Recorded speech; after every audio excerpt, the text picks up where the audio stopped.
Hello to everyone listening tonight. Before I share this story with you, I'd love to know, where are you right now? What city? What corner of the world? There's something about knowing we're connected across distance that makes these moments feel more real, more shared. Let me take you back to an evening that changed everything for me. Not in a loud, dramatic way, but in the quiet manner that matters most. It was a Saturday in late October when the rain began. Not the aggressive kind that demands attention, but the gentle, persistent type that settles over everything like a whispered secret. The kind of rain that makes you grateful for warm houses and the company of people you love. I'm Margaret, and at 73 years old, I've learned that the most significant moments in life rarely announce themselves. They arrive disguised as ordinary evenings, as casual conversations, as the space between one breath and the next. That night, my grandson Ethan was visiting. He's 26 now, though I still catch glimpses of the curious boy who used to sprawl on my living room floor, building elaborate towers from wooden blocks and asking questions that had no simple answers. He'd driven in from the city where he worked, some corporate job with a title I could never quite remember, something about digital marketing or brand strategy. I'd spent the afternoon baking, something I always did when he visited. An apple crisp, his favorite since childhood. The kind with extra cinnamon and a crumbly oat topping. The scent still hung in the air, mixing with the rain smell that seeped through the old windows of my house. We'd settled into our usual spots, him on the sofa with his long frame taking up more space than seemed possible, me in my reading chair with the Afghan I'd crocheted years ago draped across my lap. We'd chosen a film from the collection I kept in the cabinet, one of those classic dramas from the 70s that moved slowly enough to breathe. The television cast its blue-gray glow across the room, painting shadows on the walls where photographs hung in mismatched frames. Holidays and birthdays, graduations and ordinary Tuesdays, all the moments that mark a life lived together, even when geography keeps you apart. Ethan laughed at something in the movie, that deep, genuine sound that always made me smile.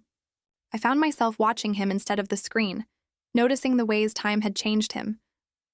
The line between his eyebrows that appeared when he was thinking, the way he ran his hand through his hair when something troubled him, the quietness that had settled over him in recent months, like fog rolling in from the ocean. About halfway through the film, during one of those contemplative pauses between scenes, I noticed he wasn't really watching anymore. His gaze had drifted somewhere else, somewhere internal and private. "You're somewhere far away," I said gently. "Everything all right?" He shifted, turning slightly toward me. "Gran," he began, then stopped. Started again. "Do you ever think about how people change as they get older? Not just physically, but fundamentally?" I considered this. "Every single day," I replied. "Why do you ask, sweetheart?" He exhaled slowly, that gesture I recognized from childhood, the one that came before difficult admissions. "I've been thinking a lot lately about time, about how it changes what we want, who we are, how we understand love." The word hung there between us, weighted with meaning I couldn't yet grasp. I reached over and placed my hand on his. His skin was warm, his fingers solid and real. "Time does change those things," I said. "But change isn't always loss. Sometimes it's clarity." He looked at me then, really looked, and I saw something new in his expression.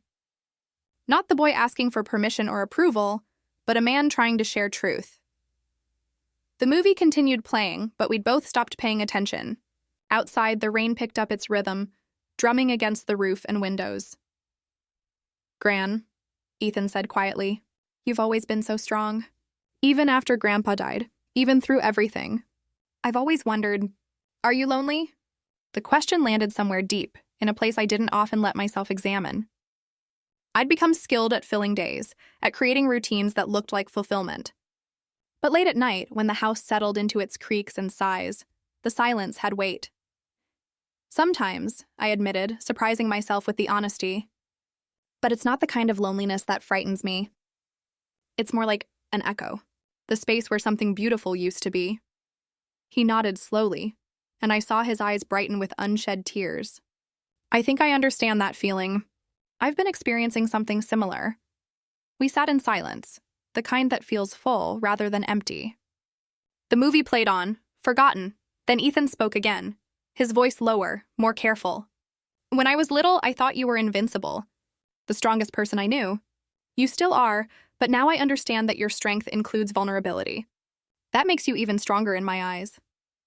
Something in my chest cracked open, not breaking, but blooming. I squeezed his hand, and for the first time in years, I let someone see the parts of me I usually kept hidden. The uncertainty, the grief that never quite leaves, the exhaustion of always being the steady one. You don't have to carry everything alone, he said softly, his thumb brushing across my knuckles. You've earned the right to rest sometimes. His words wrapped around me like warmth. And in that moment, I stopped seeing him as my grandson who needed guidance and protection. I saw him as a person who'd walked his own difficult paths and emerged with wisdom to share.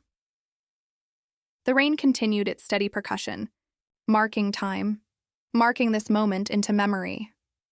Something had shifted between us. An invisible boundary crossed. A new understanding reached. The evening felt charged with unspoken truths waiting to be voiced. When the movie ended, neither of us moved to turn it off. The credits rolled, names scrolling past in white text against black, and Ethan reached for the remote but didn't press any buttons. He set it down again, took a deep breath. Gran, he said, I need to tell you something. Actually, several things, and I need you to just listen until I'm finished, okay? Can you do that for me? I nodded, feeling my fingers tighten slightly in the Afghan across my lap. Of course. He turned to face me more fully, one leg folded beneath him on the sofa. His expression held that same openness I remembered from childhood confessions, but layered now with adult consequence. I've been lost, he began. Not in any obvious way. I still get up, go to work, answer texts, smile when I'm supposed to. But I feel like I'm walking through someone else's life. Like I'm performing a role I never auditioned for. My heart squeezed. I knew that feeling intimately, the years after my husband passed, when I moved through days like an actress who'd forgotten she was acting. I thought tonight would just be a pleasant distraction, he continued. But watching this movie with you, being here, it made me think about Grandpa. About how he used to say that knowing your time is limited makes you cherish what you have. I've been existing like I have forever, and it's made everything feel meaningless. He leaned forward, elbows on his knees. I've been carrying this decision for weeks, waiting for the right moment. Tonight feels right. You're already brave, I said softly, unable to stay completely silent. He smiled slightly, sadly. I don't feel brave, but I'm going to try to be. He took another breath. I'm quitting my job. I've already been accepted to the film program at the community college downtown. Not some prestigious school everyone can brag about, just the local one. I'll work nights to pay for it. And I want to make my first project about you and Grandpa. About real love that lasts. Not the movie version, but the actual thing. The quiet, difficult, beautiful thing. He paused, watching my face. And I'd like to move back in here for a while if you'll have me. To help around the house, to save money, but mostly to actually learn your stories. The real ones. Not just the sanitized versions we tell at holiday dinners. The world seemed to narrow to just the two of us and the sound of rain. My breath caught, not from shock, but from a wave of gratitude so sudden it almost frightened me. I thought of all the nights I'd sat alone, convincing myself that solitude was a choice rather than a circumstance. I thought of the letters from my husband I'd never shown anyone, the recipes marked with his handwriting, the 1,000 small treasures I'd kept private because I didn't think anyone would care. Ethan kept talking, words spilling faster now. I know it's not what the family expects. I'm supposed to keep climbing the corporate ladder, get promoted, buy a condo with a view, collect achievements like trophies. But when I'm here with you, I remember what actually matters. The way this house smells like cinnamon and rain. The way you really listen. The way Grandpa used to say that small moments are the whole story. We just don't realize we're living inside them. His voice grew quieter. I've been treating my life like it's a preview for something better that's coming later. I don't want to do that anymore. I want to live now, in the real moment, doing real work that matters. I reached for his hand and gripped it firmly. Ethan, I said, feeling the weight of his name, the love I'd poured into it since the day he was born. What you just said, that's the bravest thing of all. You told the truth to someone who loves you. You chose authenticity over expectation. He laughed once, breathless, like something tight had released in his chest. So you're not disappointed? Disappointed? I almost smiled. That you want to live honestly? That you want to sit at my kitchen table and listen to stories while eating too much apple crisp? That you want to honor your grandfather's memory by telling his story in your own voice? I let the question answer itself. No, my darling. I'm honored. Deeply honored. He looked away quickly, and I pretended not to notice him wiping at his eyes. Thunder rumbled somewhere distant. A neighbor's porch light came on, casting a square of yellow into the wet darkness. There's more, Ethan said, even quieter now. And this is the part I haven't been able to say to anyone else. He paused, gathering courage. Sometimes I'm terrified that I've already disappointed everyone so much that even making the right choice now will look like failure. I keep waiting for someone older and wiser to give me permission to want something different. He managed a small smile. I guess I'm asking you to be that person. What I felt wasn't exactly pride.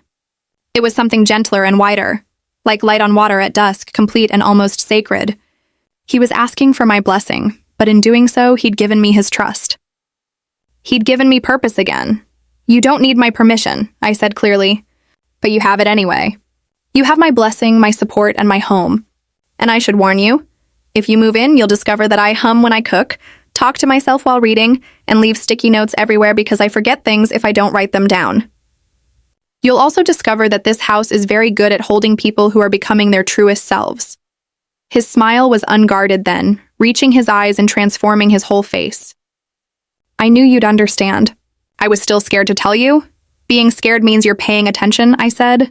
Your grandfather used to say that before anything important. He said fear is just care wearing a different coat. Ethan laughed, really laughed, and let his head rest back against the sofa. We sat like that for several minutes, listening to the house settle around us, the rain soften, the old radiator click and hiss. After a while, he turned back to me. Can I ask you something? For the documentary, not tonight necessarily, but soon.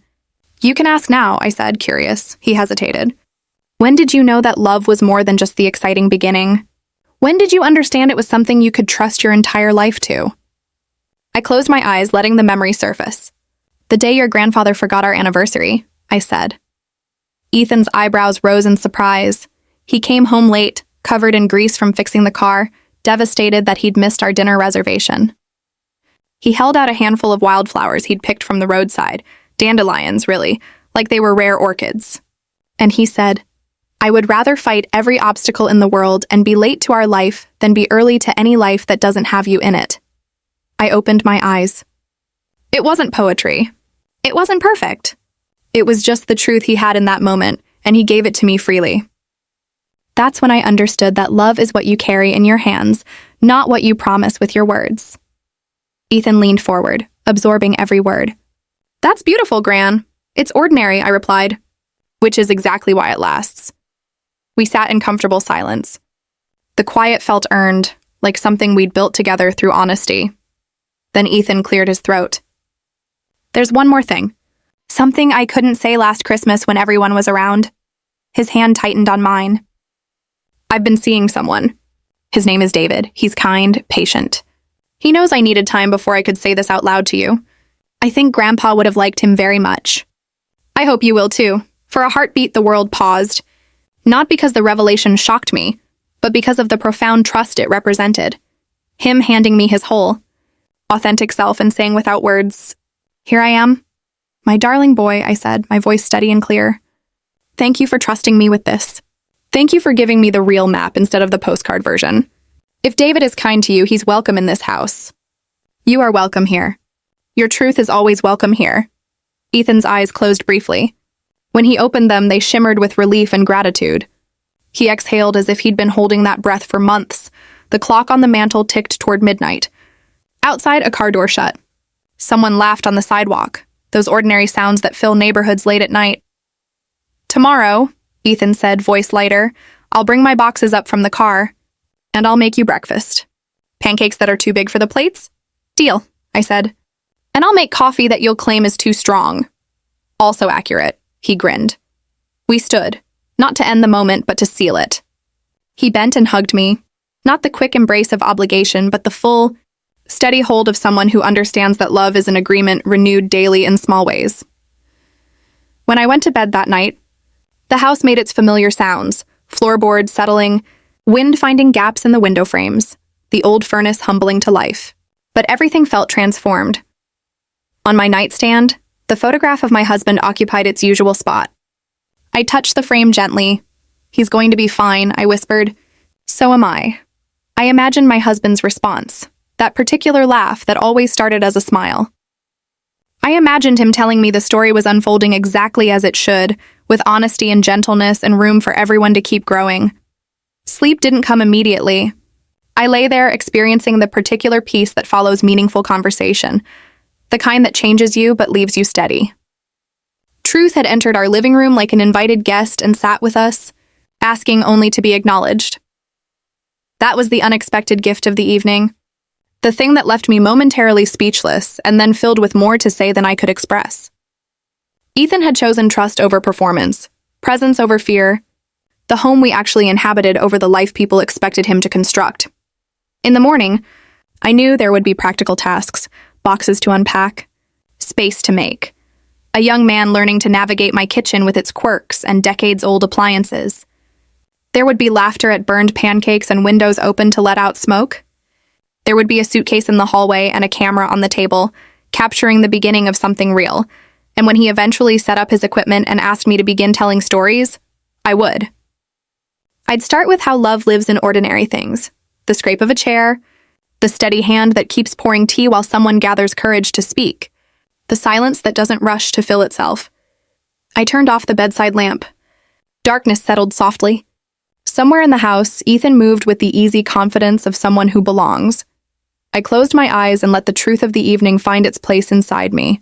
Simple, durable, a light that didn't flare dramatically but never went out. Tomorrow would bring a different kind of living. Not louder or grander, just closer to what matters. And that, more than anything any movie could teach, was what I finally understood. The words that leave you speechless aren't always delivered with shock or surprise. Sometimes they arrive quietly, carefully, in exactly the right size. Sometimes they sound like a young man saying, "I'm ready to be myself," and an old woman answering, "You already are."